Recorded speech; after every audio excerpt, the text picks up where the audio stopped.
Siyempre meron kayo pero hindi ko alam kung ano ang title nung inyong subject. Optoprac ba? Clinical Optometric Practice? Yes po, Doc. Okay. Now, lahat ng mga topics doon, i-discuss natin. But remember, this is just a review. Okay? So, whatever that I can cover with regards to Optoprac 1 and subjective refraction, I do not expect na it's gonna be, a very detailed discussion on the certain topics. Kasi review nga lang po ito. Now, of course, when we cover Optoprac 1 topics, nandyan ang visual acuity, eye dominancy, IPD, corneal reflex test, diplopia test, cover test, NPA, NPC, PERLA, and motility testing. Okay?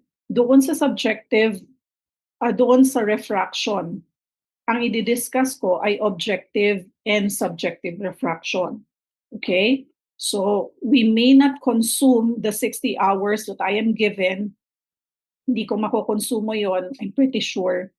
So, the thing is, I will just make sure that I cover what needs to be covered. Okay?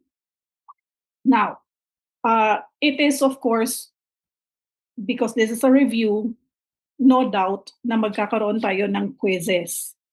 Now, your quizzes will be given before I even discuss a topic. So in this case, for today, I will be discussing visual acuity, but then of course, bago ako ang magdi-discuss, meron po tayong pre-test. Now, I would want you to be working on the quizzes honestly. Wala tayo sa classroom setting. Nasa kanya-kanya tayong mga tahanan. So, nandyan yung inyong mga review materials, meron kayong mga notes from previews. Pero, ang gusto ko sana, kasi yung review kasi, gine-gauge ito kung ano yung mga naaalala nyo pa nung kayo ay nag-aaral. Okay? Hindi po ito yung pag nagka-quiz, dahil meron kayong mga nakahandang mga review materials or yung notes from notes from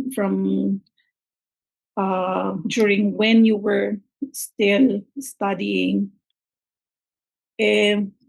mag-aano po kayo, that will be your, sabihin na natin, inyong mga references.